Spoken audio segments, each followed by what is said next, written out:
আজ শত শত মানুষকে আপনি বলবেন, ভাই আপনি নামাজ পড়েন না, অথচ হাজার হাজার টাকা দান দিয়ে কম্বল বিতরণ করেন গরিবদের ব্যাপারে, যে তখন আপনি বলেন গরিবেরা কি এমনি ছেড়ে দেব? কত হিতাকাঙ্ক্ষী। প্রিয় বন্ধু, মা ছেলেকে দুধও ফ্রিতে পান করাই না, পান করাই। যতই বলেন স্নেহ মায়া মমতা আছে, প্রত্যেক বাপ তার ছেলেকে পড়ায় ব্যক্তিগত লাভের জন্যে, পড়াই না? বেটাকে ভালো চাকরি যেন পায়, বুড়হাতিকালে যেন বুড়া বুড়ি ঠিকঠাকভাবে থাকি। সম্মানীয় উপস্থিতি, আমি আপনাকে যে কথার দিকে নিয়ে যাচ্ছিলাম, সমাজ পরিবর্তনের জন্যে সমাজের মধ্যে সমতা নিয়ে আসতে হবে। সমাজ পরিবর্তনের জন্যে আপনাকে প্রস্তুত থাকতে হবে। সমাজ পরিবর্তনের জন্যে তথাকথিত সমাজসেবীদের বাইকাট করতে হবে। কারণ যারা আজকে সমাজসেবী তারাই আজকে বিড়ির মালিক। কিসের মালিক? বিড়ির কোম্পানি। আচ্ছা, বিড়ি হারাম হালালের ফতোয়া আপনি জিজ্ঞাসা করিয়েন না। আপনাকে একটা কথা বলি, বিড়ির বানি 200 টাকা হলো না? 202 টাকা না ক টাকা হয়েছে? হ্যাঁ, আচ্ছা 200 টাকা হয়েছে। আচ্ছা, যারা মুরব্বী আছেন তারা বলবেন, এই 202 টাকা কতদিন পরে দাম বাড়লো গো? মনে নেই কাউরি? আনুমানিক কি বলেন কতদিন পর? আমার মন বলছে না হলে 5 বছর পরে। আমি কিন্তু কনফার্ম নয়। ক বছর পরে? আচ্ছা, আজ থেকে 10 বছর আগে বিড়ির বানি ক টাকা ছিল? আমি আপনাকে এই সূত্রে যে কথা বলতে চাইছি এটা বাদ দেন। আমি আপনাকে যে কথা বলতে চাইছি, পৃথিবীতে প্রত্যেকটা জিনিসের দাম আনুমানিক 8 থেকে 10 বছরের মধ্যে ডাবল হয়ে যায়। আনুমানিক বলছি, কিছু জিনিস তার চাইতেও বেশি। যারা আজকে সমাজ সেবার নামে মানুষকে এইরকম চুষে খাচ্ছে, তারা কেন বিড়ির বানি 500 টাকা করে দেয় না? বরঞ্চ তারা যেটি আপনার ছাঁট বেড়ি নেয়, ছাঁট বেড়ির নিয়ম হচ্ছে সরকারের ওটিকে জ্বলিয়ে দিতে হবে। আপনারা জানেন এই সিস্টেম, নষ্ট করতে হবে। অথচ আপনার ছাঁট বেড়ি তারা ভালো বেড়িতে পেল দিয়ে চালায়। এই তথাকথিত বড় লোকদের বিরোধিতা করুন। কপালে আল্লাহ যদি রুজি লেখে থাকে, কেউ আপনার কাছ থেকে কেড়ে নিতে পারবে না। প্রিয় ভাই, আমি আপনাকে বলছিলাম সমাজ সংস্করণের জন্যে মূল দুটি বিষয়।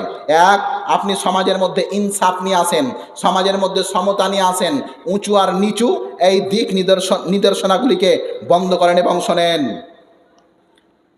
যখনই আপনি সমাজের জন্য কোনো কাজ করবেন, সেটা কল্যাণকামিতা হোক, সমাজ সংস্করণের জন্য যে আমি বললাম শিক্ষা ব্যবস্থা, এটাকে ঠিক করতে হবে। কারণ শিক্ষাই যদি আমাদের দুর্বল হয়ে থাকে, তাহলে এই জাতির আর কোনো কপাল নেই। আল্লাহর নবী মুহাম্মদুর রাসূলুল্লাহ সাল্লাল্লাহু আলাইহি ওয়াসাল্লাম আব্দুল্লাহ ইবনে আব্বাস রাদিয়াল্লাহু তাআলা আনহুকে বলছেন যে, এই শোনো, লাউ ইজতামাআত আলা আন ইয়ানফাউকা বিশাইইন লাম ইয়ানফাউকা ইল্লা বিশাইইন কাতাবাহুল্লাহু লাক।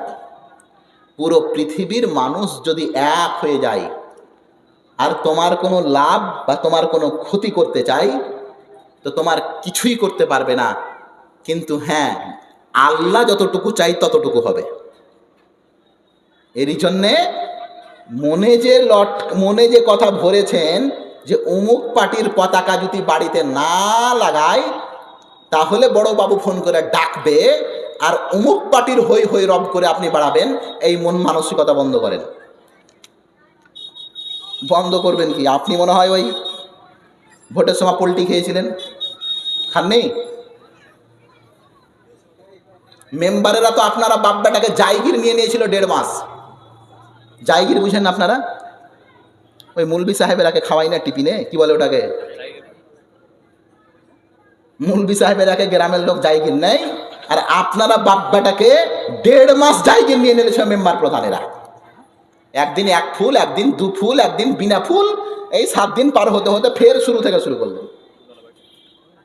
যে লোক মেম্বারের কাছে পোল্টি খেয়ে মেম্বারের কাছে টাকা নিয়ে ভোট নিয়েছে, সে লোক কোন লজ্জায় ফেরিতে বাড়ির আশা করে? আল্লাহর নবীর একটি হাদিস শোনেন। আল্লাহর নবী বলছেন, তোমরা যেমন হবে তোমাদের নেতারা তেমন হবে। কথা বুঝতে পারলেন না মনে হয়।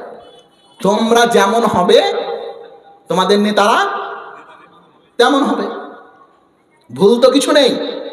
আপনি যেমন আল্লাহ ওই রকম নেতা বানিয়েছেন। আল্লাহ নবী মোহাম্মদ সাল্লাল্লাহু আলাইহি সাল্লামকে একবার জিজ্ঞাসা করা হলো, আল্লাহ নবী কিয়ামত কখন হবে? এই আকাশ, এই জমিন, এই পৃথিবী আল্লাহ ধ্বংস করবে কখন?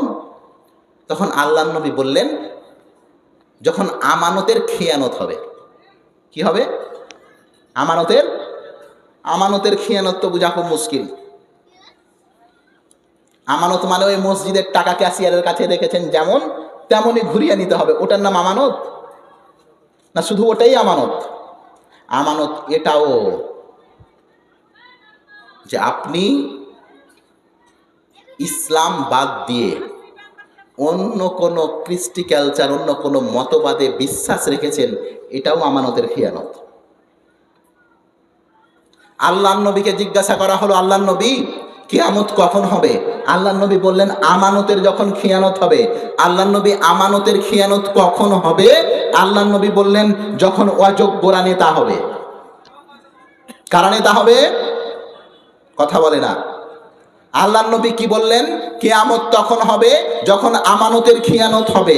আল্লাহ নবী আমানতের খিয়ানত কখন হবে? যখন অযোগ্যরা নেতা হবে। আমি আজকে বলতে চাইছি, আপনি একবার মাথা ঘুরান তো, ওপর থেকে নিয়ে নিচে আমাদের যিনি প্রধানমন্ত্রী, সে বাবুর নাকি বলে সার্টিফিকেটে পাওয়া যায় না কোন ক্লাস পাস করেছে। পাওয়া যায়? আশ্চর্য এক দুনিয়াতে বাস করছি, যে আমাদের প্রধানমন্ত্রী, আমাদের মাথার তাজ, সে ওয়ানে পড়া না ম্যাট্রিকে পড়া, এই সার্টিফিকেটই নেই। আর আজকে আমাদের নাকি বাপদাদার খতিয়ান নম্বর দেখবো। বাবু, তুমি আমাদের বাপদাদার খতিয়ান নম্বর কেন দেখবে? হে, দিল্লির গেটে আমাদের বাপদাদার নাম লেখা আছে, তাদের দেখে নাও একবার, যাও। লেখা নেই? 94,000-এর মধ্যে আনুমানিক 62,000-ই আমরা। তুমি কাকে কানাডে হাইকোর্ট দেখাচ্ছ? তুমি আমার কাছে কাগজ দলিল চেও না, তোমাকে দলিলের প্রয়োজন, এসো মুর্শিদাবাদ, আমি তোমাকে দেখাই হাজারদুয়ারি কার তৈরি। তুমি আমার কাছে দলিল চেও না, যাও। এখনো টান টান সিল করে দাঁড়িয়ে আছে কুতুব মিনার দিল্লির মাটিতে, যে জিজ্ঞাসা করো যে এই কুতুব মিনার তোকে কে বানিয়েছিল রে? রামসাম যদুমধুর নাম নিবে না, তাইয়েব কুতুবুদ্দিন এই বুকের নাম নেবে। কাকে তুমি হামাকে কাইকর দেখাচ্ছ? কাগজ। আমরা এই মাটিকে ভালোবাসি, আমাদের ধর্ম শিখিয়েছে এই মাটিকে ভালোবাসা। আমরা এই মাটিকে ভালোবাসি, এরই জন্য আমরা যখন মরি তখন এই মাটিতেই দাফন করে আমাদেরকে পুঁতে দেওয়া হয়। তোমরা যদি ভালোবাসতে তো তোমরা গঙ্গায় বইতে বইতে বইতে বইতে বইতে কোন এশিয়া পার হয়ে কোথায় চলে গেছো, তোমাদের খোঁজ খবর নেই। আছে দুনিয়ায় নদীদের কানেক্ট আছে পৃথিবীর সব নদীর সঙ্গে, এটা জানেন? নদীর শেষ নেই। নদীর কি নেই? শেষ আছে দেখেছেন কোনো নদীর শেষ? না, একটা থেকে শুরু হচ্ছে ফের আর একটা গিয়ে লেগে যাচ্ছে। আমরা তো বলি আমার পচা দেহর গন্ধ, আমার পচা দেহের গন্ধ এই মাটিতে মিশে আছে। আর তোমার আজকে ওই ছেই গুণাটি দেখো, অস্তিত্বই খুঁজে পাবে না। এশিয়াতে আছে কি নেই, ভারত তো বাদ দিলাম। প্রিয় বন্ধু, সমাজ পরিবর্তনের জন্যে আজকে প্রয়োজন সততা। সমাজ পরিবর্তনের জন্যে আজকে প্রয়োজন আছে আমাদের একতাবাদ, আমাদের একত্রিত ইউনিটি, এটা বড়ই প্রয়োজন।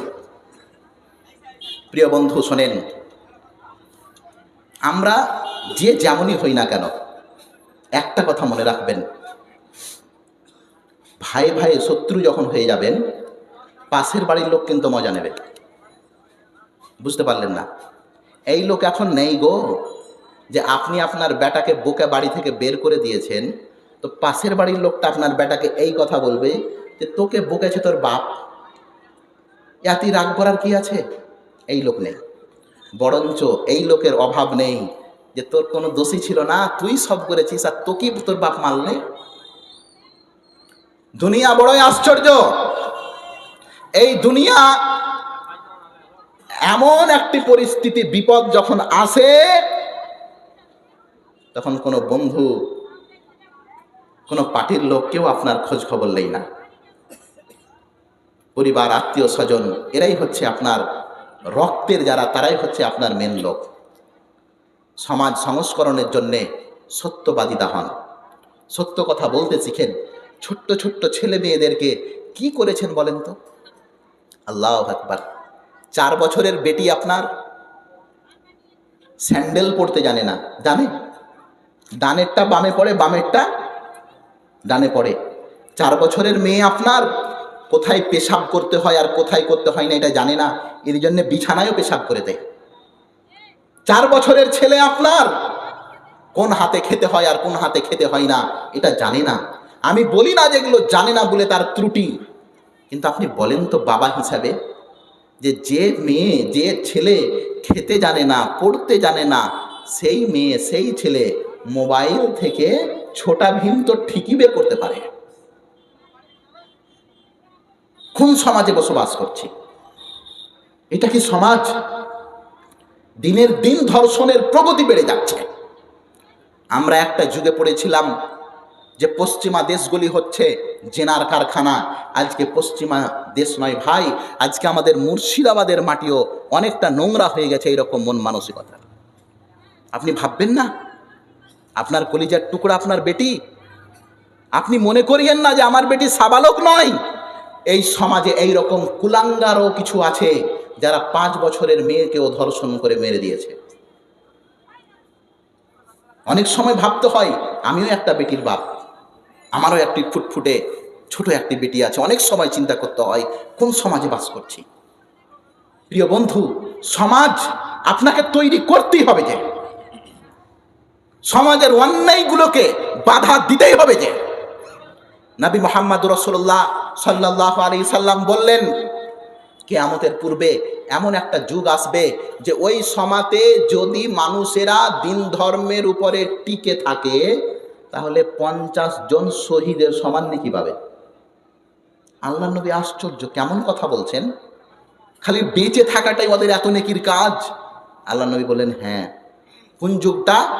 যেই যুগে দিনের উপরে টিকে থাকা, ধর্মের প্রতি টিকে থাকা, হারাম হালালের প্রতি টিকে থাকা ততটাই কঠিন হয়ে যাবে যতটা কঠিন হবে আগুনের উপরে চেপে থাকা। আজ সরকার আপনার জন্য কিছু করবে না।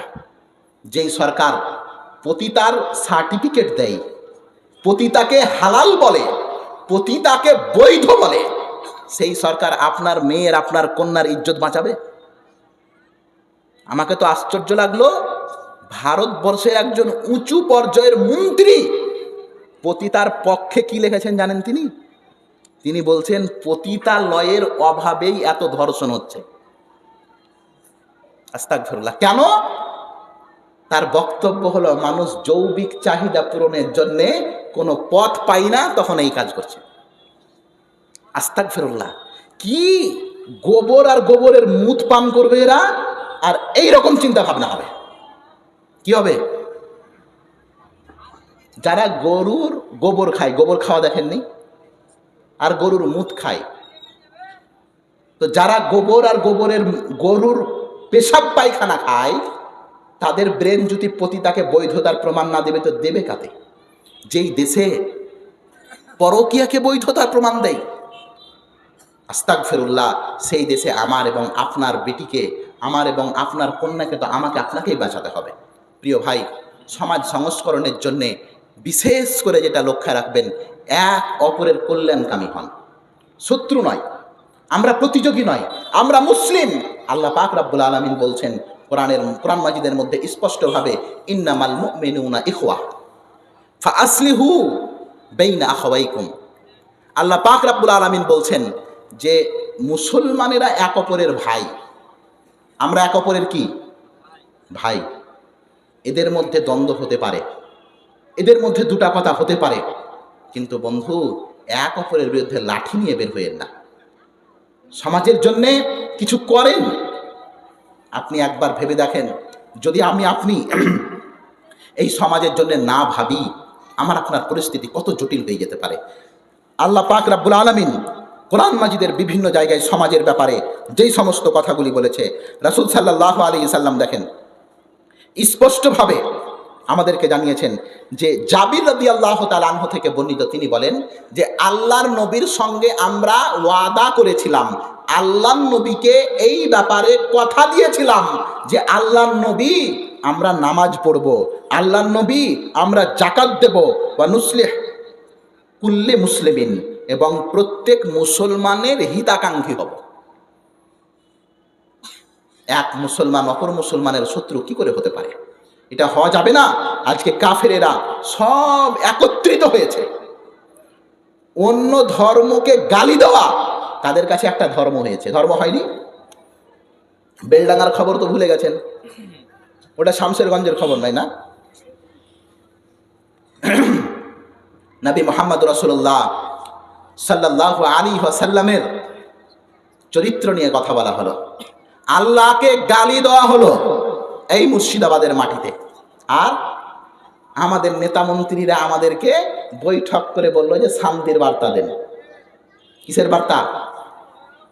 আমরা মুসলিম, আমরা ইসলামের অনুসারী, আমাদের কোরআনে লেখা আছে লাকুম দীনুকুম, বলেন লাকুম দীনুকুম ওয়ালিয়া দীন। এটা আমাদের প্রতি আদেশ, তোমার বাবু তোমার কথা নয়, এটা আমার রবের কথা। লাকুম দীনুকুম ওয়ালিয়া দীন। এই মুসলিম, তুই হিন্দুকে কিছু বলতে পাবি না, তুই খ্রিস্টানকে কিছু বলতে পাবি না, তুই ইহুদি নাসারাকে কিছু বলতে পাবি না, এটা আমার রব শিখিয়েছে। লাকুম দীনুকুম ওয়ালিয়া দীন, তুমি তোমার ধর্ম পালন করো, তারা তাদের ধর্ম পালন করুক, তুমি তাদেরকে কিছু বলতে পাবে না, এটা আমার রবের আদেশ। আমরা কোনোদিন একজন মুসলমানও দেখবেন না যে রামকে গালি দিয়েছে।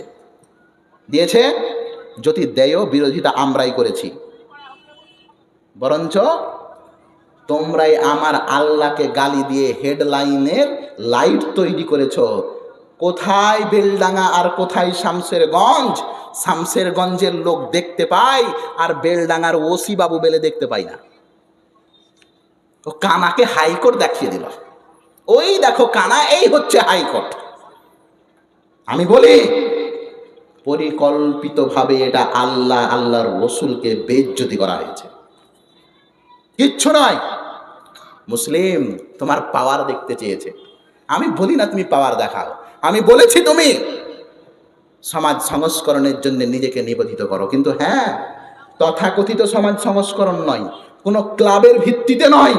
আমরা বলেছি জামাতে আহলে হাদিস এমন একটি জামাত, একদিকে মানুষের সহযোগিতার জন্য হাত বাড়িয়ে দেয়, কিন্তু হ্যাঁ, আমাদের একটা নীতি আবার